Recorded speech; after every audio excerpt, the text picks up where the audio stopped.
queridos, graça e paz. Amém. Glória a Deus. Eu queria que você abrisse sua Bíblia comigo em primeira carta a Timóteo, no capítulo 4. Primeira carta a Timóteo 4.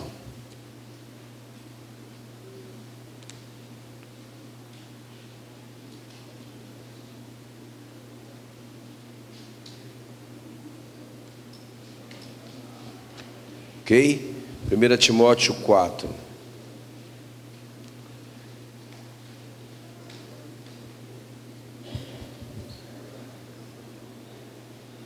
A partir do versículo 12. Fica muito ligado, anote tudo que você puder. Creio que o Espírito Santo tem uma direção hoje. 1 Timóteo 4,12 diz assim: ninguém despreze a tua mocidade ou a tua juventude, mas sê exemplo dos fiéis, na palavra, no trato, no amor, no espírito, na fé, na pureza.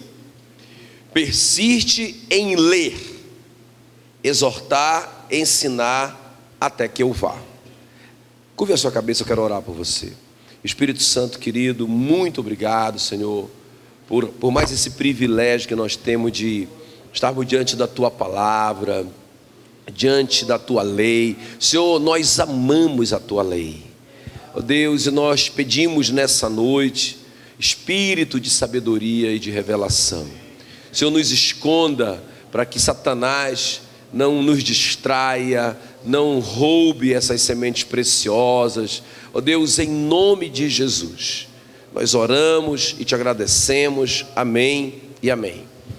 Muito bom. Eu não sei como é que vocês estão. Eu imaginei que depois desse futebol aí, né, vocês estariam um pouquinho cansados ou não? Não, tem uns que já estão assim. Né? Então eu quero ser assim muito objetivo. O pastor falou 3h30, não é não. Eu quero ser bem objetivo, mas eu creio que esse assunto aqui é muito importante. Eu quero falar o nosso tema nessa noite, as marcas do TSD, né? Eu não sei como é que vocês chamam o tempo, a gente chama TSD, tempo a sós com Deus. Não sei como é que vocês chamam. Como é que chama aqui na IMUB? TSD também, né? Eu quero falar sobre isso, as marcas do TSD. Hoje de manhã nós falamos, né, do Saul, o rei Saul, né? Nós vimos que o rei Saul, apesar dele ter sido chamado por Deus, apesar nós vimos que ele era uma resposta de oração do povo, apesar de nós termos visto que ele que mandou, não é, o Saul lá para o Samuel, apesar de nós virmos que ele profetizou, cheio do Espírito Santo, ele profetizou, nós vimos que o Espírito do Senhor se apossava dele e ele tinha muitas vitórias. Nós vimos que o cara era top, né? Mas nós vimos que aquele homem que tinha tudo para dar errado quebrou os 3 pilares da liderança, não é? Quais são os 3 pilares da liderança? Me ajuda lá. A fé, não é? Quer dizer, deixa eu só voltar aqui um pouquinho. Quer dizer, quando ele estava debaixo de pressão, a Bíblia diz que ele mesmo disse para o Samuel, ele justificou assim, movido pelas circunstâncias, eu pisei na bola, não é? Então, quer dizer, ele não aguentava pressão. Nós aprendemos de manhã que a fé é uma musculatura que precisa ser exercitada. Deus vai nos colocar mesmo nessas situações para a gente ficar mais forte. Como é o tema do acampamento? Não é? Homens fortes. Aí nós vimos também que ele quebrou o segundo pilar. Qual que era o segundo pilar? Vida devocional. Ele com pressa de obter uma vitória, ele desprezou a Arca da Aliança. Nós vimos que a Arca da Aliança representa Cristo. E Cristo é a palavra, né? Jesus é a palavra. Então ele desprezava a palavra. Tanto é que durante todo o reinado dele, a arca estava com os filisteus, né? Ficou com os filisteus e ele nem se preocupou de buscar, né? Então, e qual que era o terceiro pilar? A cobertura. Então nós vimos que também ele desprezou a ordem do profeta Samuel. O Samuel colocou ele na parede e disse: obedecer é melhor do que sacrificar, não é? Rebelião é feitiçaria. O Samuel ensinou para ele. Então, nós vimos que se nós falharmos nesses 3 pilares, nós vamos falhar em tudo. Como pais, não é? Como líderes, como pastores, enfim, qualquer posição de liderança que a gente tenha, a gente vai falhar. Nós vimos de manhã que ele ouviu 3 vezes do Senhor, não é? que ele estava desqualificado. Até chegar ao ponto que Deus disse: eu me arrependi de colocar o Saul como rei, não é? Então, hoje à noite, eu quero colocar uma lupa nesse segundo pilar, não é? Que é o pilar da vida devocional. Porque, irmão, isso aqui é chave, não é? O Charles Spurgeon dizia o seguinte: se nós falharmos na nossa vida devocional, nós falharemos em tudo, não é? Então, para nós líderes, eu estou vendo que tem tantos pastores aqui, tantos líderes, isso aqui é uma chave poderosa, não é? Então eu quero colocar uma lupa, que hoje de manhã a gente não teve tanto tempo assim, né, para falar sobre essa chave. Então eu quero colocar uma lupa e falar com mais cuidado, mais detalhes. E quero colocar na prática. Não quero só te desafiar, não é? Acho que de manhã muitos foram desafiados, mas não quero só isso. Eu quero que eu quero colocar na prática. Como que a gente vai fazer isso? Ok, queridos? Quem está comigo aqui? Então, as marcas do TSD. Essa carta a Timóteo é muito interessante, porque provavelmente, o que os teólogos dizem é que provavelmente o Timóteo tenha escrito uma carta para o apóstolo Paulo em crise. Pastor Paulo, meu discipulador, meu líder, eu estou em crise porque eu sou muito jovem, os caras não me respeitam aqui, né? Eu estou meio tímido, eu não sei como confrontar os adultos, os maduros, os casados, eu sou solteiro, não é? Irmãos, e o apóstolo Paulo fala uma coisa muito legal para ele. O apóstolo Paulo fala assim, 1 Timóteo 4,12: ninguém despreze a tua mocidade. Ok, queridos? Você vai dizer assim: peraí, pastor, mas eu não sou jovem. Beleza. O problema do Timóteo, o que dava insegurança para o Timóteo, o que era? Era a juventude dele. Para nós, para você ou para mim, a gente pode ter outro tipo de limitação. Sei lá, eu não sou tão bonito como o pastor Israel, não é? Ou eu não sou tão rico, não é? Como qual é o pastor mais rico aí? Pastor Antônio, não é? Ou eu não ou eu não sou tão conhecedor da palavra como fulano. Enfim, alguma insegurança, não é? Alguma limitação. O Timóteo tinha a dele era a juventude. Agora escuta bem.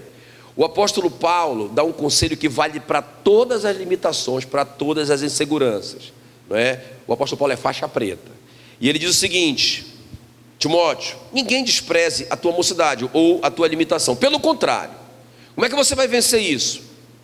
Torna-te padrão dos fiéis na palavra. Quem está comigo aqui?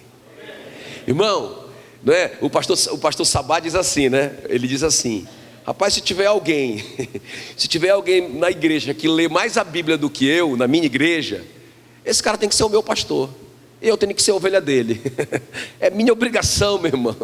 É minha obrigação ler mais a Bíblia do que a minha igreja, não é? Então, e o apóstolo Paulo concorda com o pastor Sabá. Ele diz assim: torna-te padrão dos fiéis. Se você não quer se você não quer ter nenhum tipo de limitação, se você quer vencer essa limitação, não fica grilado porque você é jovem, não é? Quer vencer isso? Ou qualquer outra limitação? Seja modelo dos fiéis na palavra, não é? Aí ele diz: no procedimento, no amor, na fé, na pureza e tal. Agora veja bem, o que ele está dizendo, que se o Timóteo for modelo, for padrão na palavra, irmão, no procedimento, no amor, na fé e na pureza, vem a reboque, não é isso? Se eu tenho um relacionamento com a palavra, o resto vai acontecer na minha vida. Agora ele continua, no versículo 13 ele diz assim: aplica-te à leitura. Timóteo, só tem um jeito de você ser padrão na palavra. Se você for padrão na palavra, você vai ser padrão no procedimento, na fé, no amor e na pureza. Agora, só tem um jeito disso acontecer: se você perseverar na leitura. Perseverar na leitura, não é? Então, irmãos, o que o apóstolo Paulo está ensinando para o Timóteo é que ele tem que ter um relacionamento responsável com a palavra de Deus. Se ele tiver esse relacionamento, ele vai ter marcas. As pessoas vão ver, não é? Você tem marcas. O apóstolo Paulo mesmo dizia a si mesmo: eu trago no meu corpo as marcas de Cristo. Ele está falando da escravidão, né? Porque o escravo, ele tinha as marcas do senhor dele. Eles eram ferrados como gado, não é? E o apóstolo Paulo diz assim: eu trago no meu corpo, porque tanto que ele apanhou, tantos açoites, tantos naufrágios, tantas marcas, tanto ferimento, quando ele se olhava no espelho, ele estava todo marcado. E essas marcas são as marcas de que eu sou escravo de Cristo. Amém, queridos? Então, irmão, se nós tivermos um relacionamento com a palavra, todo mundo vai saber. Nós vamos ter marcas na nossa vida, no procedimento, na nossa fé, no amor pelos perdidos, pelos irmãos, na nossa pureza. Nós vamos ter essas marcas. Quem está me entendendo? Então vamos ver comigo, né, algumas dessas marcas do TSD, de quem tem o TSD na sua vida, de quem leva isso a sério, não é? De quem coloca o TSD como a prioridade número 1 da sua vida. Amarás a Deus acima de todas as coisas, acima de todos e de tudo. Não é? Esse é o primeiro mandamento. Amém, queridos? Como é que eu posso amar sem conhecê-lo? Não é? O próprio apóstolo Pedro diz que é para a gente conhecer e prosseguir em conhecer o Senhor Jesus. Amém, queridos? Isso é uma ordem da palavra de Deus para nós. Vamos ver então comigo essas marcas. A gente falou até de manhã ali, falando sobre o Saul, que Jesus é a palavra. Apocalipse 19:13 fala que a sua capa estava encharcada de sangue.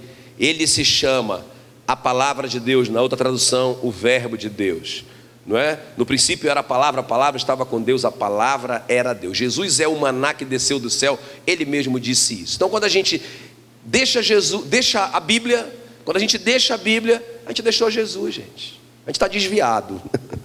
Amém, queridos? Essa é a realidade. Se nós deixamos a nossa Bíblia, nós estamos desviados. Nós deixamos Jesus. Essa é uma verdade. Agora, se a gente quiser essas marcas na nossa vida, a gente tem que ter esse relacionamento. Então vamos ver comigo aqui algumas dessas marcas. A primeira marca, a marca do avivamento pessoal. A marca do avivamento pessoal. Não é uma das histórias assim, mais lindas da Bíblia. Eu gosto muito dos reis, não é? O rei Josias, até porque, gente, a própria Bíblia diz o seguinte, que depois do Josias não houve mais um rei como ele, nem antes dele e nem depois dele. Meu Deus, isso é muito poderoso, essa afirmação, não é? Porque vamos lá, antes do Josias teve um cara top das galáxias aí, quem é? Davi. E a Bíblia está dizendo que antes dele não teve um igual a ele, não é? E depois dele também não é? Então o cara foi muito top. E o Josias com 8 anos de idade começou a reinar. Com 18 anos ele entrou numa crise. Olha só, um garoto que vai mudar a história de uma nação. 18 anos. Tem alguém de 18 anos aqui? Algum rapazinho de 18 anos aí? Né? Eu tinha visto de manhã, né? De manhã até a gente chamou um rapazinho aqui assim. Sabe quem tem 18 anos? Não. Irmão, tem menos ele, né? Gente, com 18 anos, o Josias tinha tudo para dar errado. Ele era filho de um cara muito mau, não é? O pai dele detonou com Israel, um rei muito mau. E aí, quando Josias assume o trono, com 8 anos ele não fez nada. Ele estava sendo só orientado pelo sacerdote, pelo sumo sacerdote. Mas quando ele fez 18 anos, foi uma ordem dele. Ele disse: eu quero reconstruir o templo. Não é? Porque o templo estava abandonado, não se fazia mais culto no templo, não sacrificava mais. Israel estava perdido, abandonou o Senhor. Então o Josias mandou limpar e fazer um orçamento. O que nós temos? O que nós precisamos para começar uma construção? Para voltar o culto? Olha só, isso partiu do coração dele. E ele mandou o sumo sacerdote, o Ilquias, não é? Para dar uma olhada, junto com os escrivãos e tal. E eles foram. E quando eles voltaram, o Ilquias disse o seguinte: rei Josias, nós achamos o livro perdido. Achamos, estava perdido por tantos anos, e nós achamos o livro perdido. E a Bíblia diz então que o Josias mandou chamar o escrivão, que começou a ler para ele. Ele sentou no trono e ele disse: eu quero que leia um livro para mim. Olha só, né? Olha o coração do cara. Esse é o segredo, gente. Aí ele começou a ler. o livro da lei, o livro perdido, o livro que estava perdido. E no meio do caminho, a Bíblia diz que o Josias rasgou as suas vestes de tanta crise. Ele entendeu, é por isso que nós estamos nessa situação. Nós abandonamos a lei do Senhor.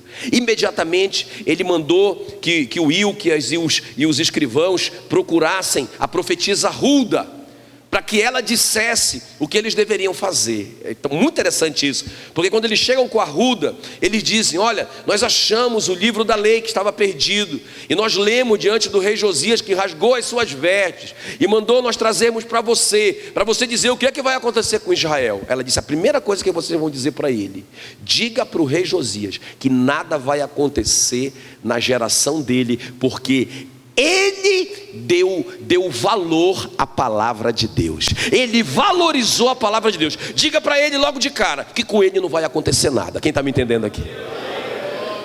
Porque ele, o texto lá diz assim: porque ele levou a sério a palavra do Senhor. Diga isso para ele, não é?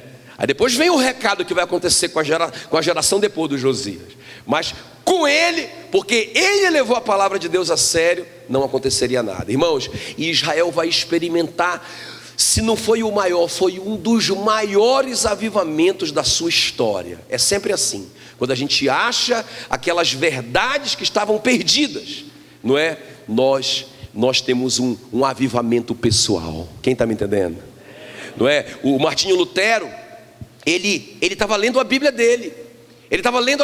O Martinho Lutero, desde criança, não é? Já nasceu numa família católica, naturalmente, que só tinha uma igreja, não é? E ele cresceu, ele se tornou um monge, e ele viveu tudo isso, as inquisições, não é? Como é que chama? Que eles compravam, as indulgências. Ele viveu tudo isso, as coisas sagradas, os pedaços da cruz de Cristo. Ele viveu tudo isso, em crise com tudo isso. Mas um dia, ele estudando a Bíblia dele, ele leu: o justo viverá pela fé. Irmãos, aquela verdade perdida entrou no Martinho Lutero como uma luz na escuridão. E ele disse: é pela fé, é pela fé. Então ele entendeu que era de graça, não precisava comprar indulgência, não precisava comprar relíquias da igreja, não precisava de nada disso, era de graça. Jesus tinha feito o sacrifício final e alcançava isso pela fé, irmãos. E ele incendiou, e aquele homem em chamas incendiou uma geração e muitas gerações após ele. Quem está me entendendo? O Martinho Lutero achou uma verdade perdida e ele incendiou. Como que o Josias incendiou também? Quando ele achou uma verdade perdida. Meu irmão, não existe avivamento sem reabibliamento. Entende? A gente confunde reunião de avivamento. Eu também sou pentecostólico, não é? Eu gosto disso. Eu gosto do fogo, eu gosto do reteté. Mas, irmãos, isso é a cosquinha do Espírito Santo. Entende o que eu estou falando? O que nos traz avivamento pessoal é o nosso relacionamento com a palavra de Deus. Não existe. Então, a primeira coisa aqui é isso: que se eu tenho um relacionamento diário e responsável com a minha Bíblia, irmãos, eu vou incendiar. Como Martinho Lutero, como o rei Josias. A gente falou hoje de manhã do Elias, não é? Que apagou depois de ter vencido a Jezabel, não é? Mas depois que ele ficou tão preocupado com a perseguição da Jezabel, ele ficou offline e desejou a morte para ele. Quero morrer. Precisou o Senhor vir ali preparar um pão para ele comer, para ele reacender de novo. É só a palavra que reativa o homem. Amém, queridos? Então a primeira marca é essa: avivamento pessoal. Você está animado, você está avivado, você está pegando fogo. Você é igual aquelas raposas incendiárias do Sansão, aonde você vai toca fogo. Então eu suponho que você está tendo um relacionamento responsável, intenso com a sua Bíblia. A palavra de Deus é a sua prioridade número 1. Por isso que você está pegando fogo. Estou desanimado, pastor. Então, irmão, eu suponho que você deixou a sua Bíblia. Então, primeira coisa é isso. Primeira marca de um crente. O apóstolo Paulo está dizendo para o Timóteo: filho, torna-te padrão dos fiéis na palavra. E você vai ser no procedimento, no amor, na fé, na pureza. Aplica-te à leitura. Coloca isso como prioridade máxima da sua vida. Amém, queridos? Segunda marca. Irmão, quem tem tempo a sós com Deus, dá liberdade para o Espírito Santo agir na sua vida. Bora repetir isso? Quem tem tempo a sós com Deus, vamos simplificar, fala assim: quem tem TSD, dá liberdade para o Espírito Santo agir na sua vida. Então deixa eu te falar aqui, ó. No princípio, a terra estava ou era sem forma e vazia, havia trevas sobre a face do abismo. O Espírito de Deus pairava sobre a face das águas. Amém, queridos? Gênesis 1. Agora, interessante que havia um caos, havia trevas, uma bagunça ali. O Espírito pairava sobre a face do abismo, mas continuava um caos. Quando que a coisa começou a mudar? Quando Deus disse: haja luz. Irmãos, o Espírito só se moveu quando a palavra foi liberada. Isso não está aqui na Bíblia de enfeite para nós. Irmãos, nós precisamos liberar a palavra para o Espírito se mover. Entende? Então ali no meu tempo a sós com Deus, Deus vai falar no meu coração a palavra. Ele vai revelar, essa palavra vai ser só para mim. Ela só vai ter sentido para mim, ela vai vir com revelação. E aí, irmãos, eu vou liberar essa palavra e o Espírito vai se mover na minha vida.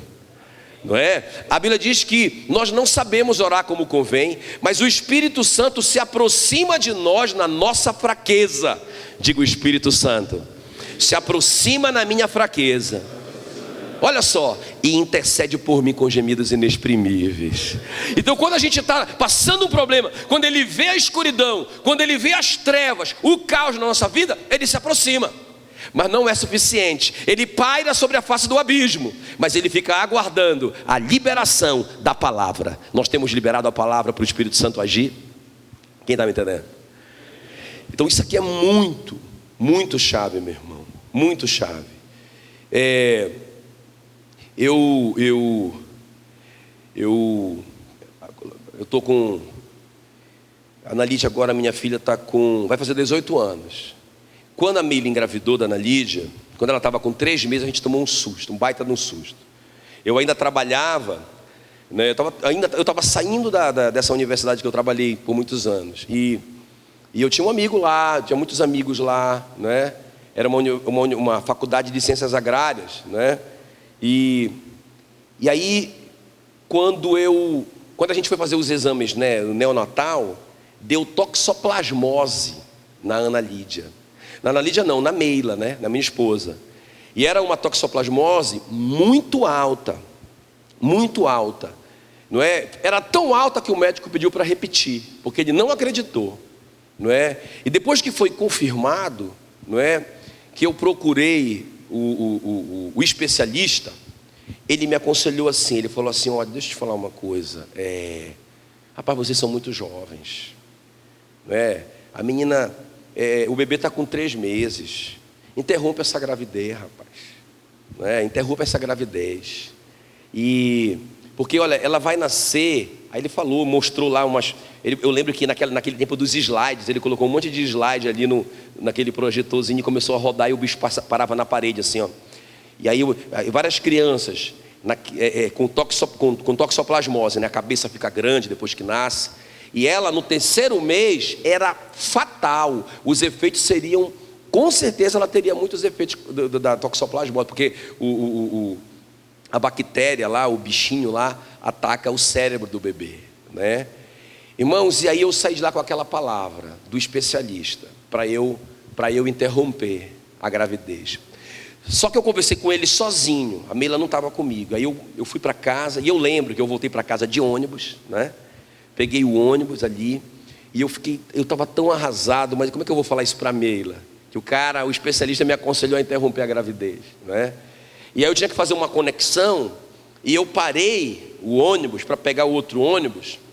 E tinha um irmão, um cara lá assim, doente mental, né? Então ele estava todo sujo, sabe? Aquela cena terrível. E estava chovendo muito e ficou só eu e ele dentro daquela cobertura do ônibus. E rapaz, ele estava fedendo demais. E ele queria falar alguma coisa, mas ele não dava conta de falar.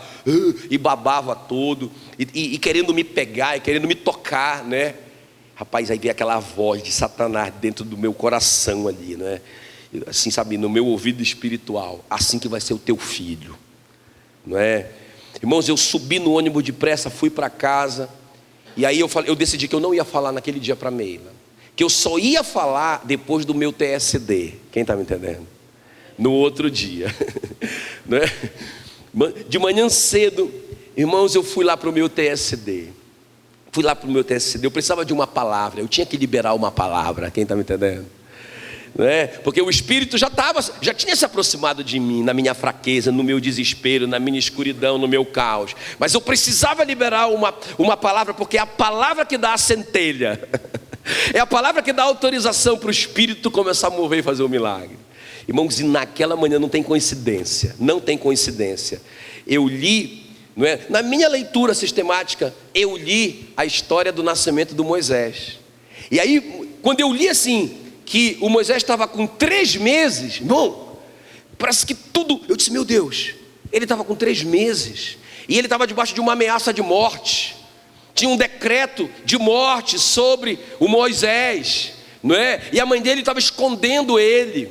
Então a mãe dele, a Joquebede, decidiu que ela não ia mais esconder, porque não tinha mais como, o menino chorava. Se o funcionário do faraó visse, ele ia morrer. A Joquebede pegou o menino, colocou dentro de um cesto, calafetou com betume, com piche, e soltou o cestinho no Nilo. A única coisa que ela podia fazer era orar. A Miriam foi só acompanhando o cestinho. Irmãos, e o cestinho foi parar justamente na casa do perseguidor. Olha como que Deus é tremendo, não é? E a filha do faraó estava tomando banho, e quando ela viu o cestinho, que ela olhou o bebê, ela se apaixonou pelo bebê. A Miriam se aproximou e disse, esse menino é judeu, olha aí a cara dele, a roupinha dele, ele é judeu, ele tem que ser assistido por uma mulher judia, senão dá bororô.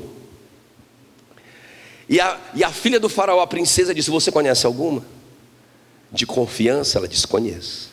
E ela foi chamar a Joquebede. Irmãos, e a mãe dele, a mãe do menino, a Joquebede, foi a única que teve o privilégio de criar o seu próprio filho, porque morreu um monte de bebê naquela época. E a Joquebede criava o Moisés, e no final do mês vinha um funcionário do faraó e pagava o salário dela. Quem está me entendendo? Quando eu li aquilo ali, irmãos, aquela palavra encheu meu coração. Eu já coloquei o nome da Ana Lígia, porque eu pensava que ia ser menino de Moisés. Moisés. Aí eu contei a história para Mila. Contei a tragédia e já contei a solução. Falei, amor, o especialista, o laboratório disse para nós que não tem mais jeito. O diagnóstico do especialista, da medicina, foi que não tem mais. Irmão, agora eu vou fazer isso também, pastor. Cuidado, se você tem uma palavra, faça. Eu fiz porque eu tinha uma palavra. Quem está me entendendo? Irmãos, eu liberei. Eu chamei a Meila e disse, amor, Deus falou comigo.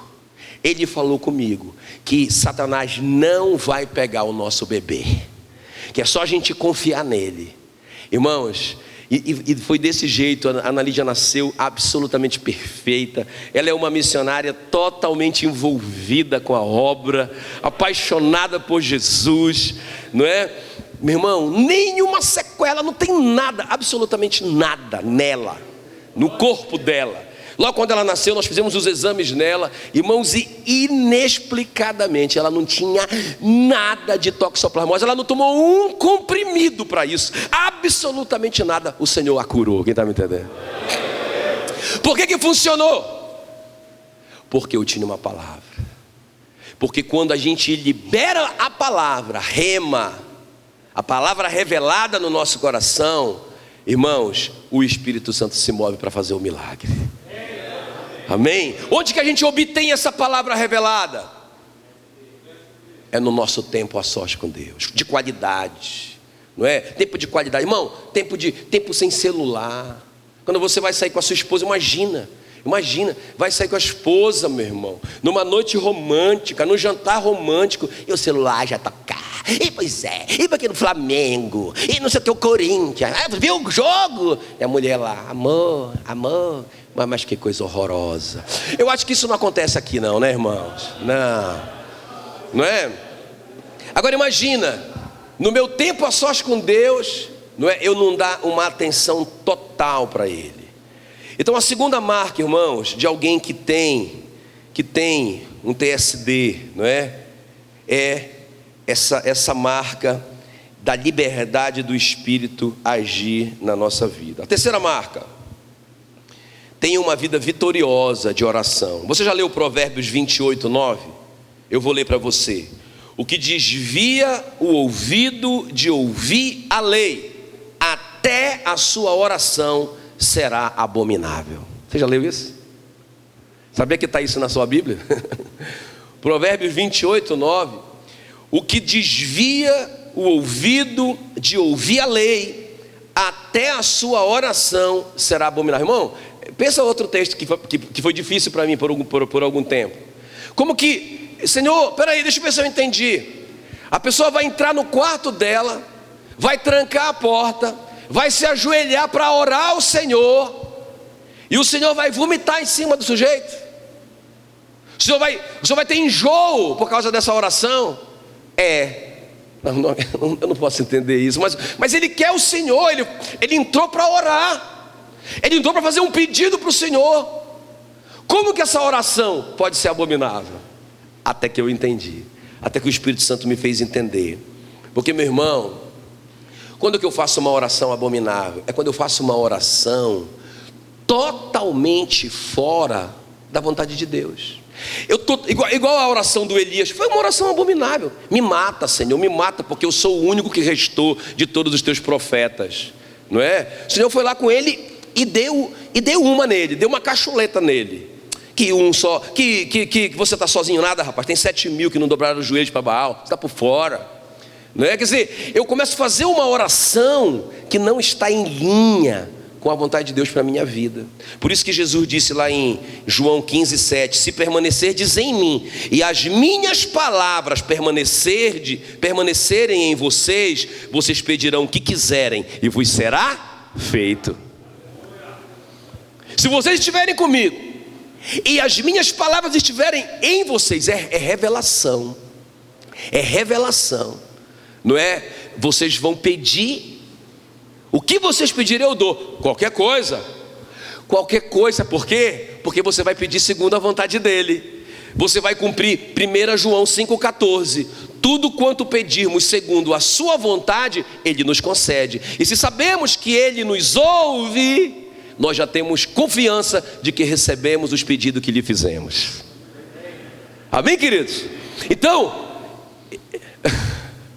ali, pode, obrigado, querido. Obrigado. Olha aí. Agora vai ficar aqui. Então olha aqui para mim. Então, irmão, olha só, eu posso fazer uma oração abominável que está fora da vontade de Deus, não é? Então essa oração é abominável. Qual que é o segredo para eu não fazer uma oração abominável? Meu irmão, no meu tempo com Deus, no relacionamento com a minha Bíblia, Deus vai me dar a direção e eu vou orar segundo a vontade dele. Aí ele vai me ouvir. Eu vou pedir o que ele quer me dar, na verdade. Irmão, por que a gente tem que orar? Peraí, pastor, Deus não sabe que eu tenho necessidade? Sim ou não? Sabe ou não sabe? Sabe. A Bíblia diz que antes de nós pedirmos, ele já conhece os nossos pedidos. Ele já sabe o que nós precisamos. E por que eu tenho que orar? É porque, e isso é importante, a Bíblia diz que o céu dos céus são do Senhor, mas a terra ele deu aos filhos dos homens. Então Deus coloca um desejo no meu coração para eu orar. Por quê? Porque eu tenho que ligar na terra a vontade dele. Por isso que tudo que eu ligo na terra terá sido ligado no céu. Primeiro tem que ser ligado na terra, depois vai ser ligado no céu. Então, no meu tempo a sós com Deus, eu descubro o que ele quer. Como é que eu descubro? Pode ser uma vontade intensa, pode ser mesmo uma palavra ali que ficou muito claro para mim. Enfim, eu vou saber que é para eu orar sobre isso aí. não é? Irmãos, Deus queria curar a Ana Lídia. Ele queria curar a Ana Lídia, mas quando Ele me deu uma palavra, eu liguei essa palavra aqui na terra. Amém, queridos? Eu liguei na terra e ela foi ligada no céu. Aleluia. Ela foi ligada no céu. Então, queridos, isso é muito chave. A nossa oração vai ser uma oração poderosa. Essa vai ser uma marca na nossa vida, não é? Uma oração que realmente tem poder. Você já viu na Bíblia os homens de Deus orando assim, ó: Senhor, tu disseste. Quem já ouviu isso na Bíblia? Essa oração é poderosa demais. Porque quando, olha, imagina Moisés. Deus fala assim para Moisés: Moisés, é uma palavra. Deus está falando com Moisés. Moisés não tem um livro para ler ainda, não é? Ele ainda não tem um livro para ler, mas Deus fala com ele direto ali, né? Sem um livro para ele ler. Mas veja bem, Deus fala assim para ele: Moisés, eu não vou com vocês, porque se eu for com vocês para Canaã, eu vou matar esse povo, porque é um povo de dura cerviz, não é? Eu não vou com vocês, mas vocês podem ir. Eu vou mandar o meu anjo na frente de vocês. Ele vai suprir as necessidades de vocês, vai proteger vocês dos inimigos de vocês. Amém, queridos? Olha, vai dar tudo certo, vocês vão entrar em Canaã, mas eu não vou. Eu não vou. Irmãos, olha a resposta do Moisés: Senhor, o Senhor não vai? O Senhor vai mandar o anjo? Vou. O anjo vai proteger a gente? Vai. Não vai faltar comida para a gente? Não. Nem água? Também não. Está garantido Canaã? Tá. O Senhor só não vai. Estou fora. Tô fora. Agora, irmão, pensa a quantidade de crente que diria assim: peraí, Senhor, deixa eu só entender uma coisa. Canaã está na mão. Tá. Mas assim, completo, sem desconto nenhum, não é? Sem desconto, integral. Eu vou receber Canaã integral, ou vai ter um percentual que eu não vou receber, que o Senhor não vai? Não, total. Sério? Sério. O Senhor só não vai, fechado. Não tem um monte de crente que faria isso? Mas tem um que faz isso. Não é? Mas, irmãos, eu acho tão lindo que o Moisés diz: Senhor, tu disseste que eu achei graça aos teus olhos. O senhor lembra disso? Lembro. Tu disseste que o Senhor iria na nossa frente. Tu disseste, não é? Agora o Senhor vem com essa, de que o Senhor não vai. Irmãos, a Bíblia diz que Deus respondeu assim: a minha presença irá contigo. Irmão, Deus mudou de ideia. Olha essa oração poderosa. Por quê? Porque é a oração do tu disseste. Tu falaste, tu me prometeste. Amém, querido? Irmãos, eu creio que Deus está esperando o tu disseste da igreja. Deus está esperando o tu disseste de nós. Mas a gente não tem uma vida devocional para dizer tu disseste para Ele. Senhor, tu me disseste. Irmão, quando eu ia orar pela Ana Lídia, claro que o diabo fazia eu lembrar daquela cena, daquele cara, né? A palavra do diabo era aquele cara lá, não é? Aquele homem doente ali.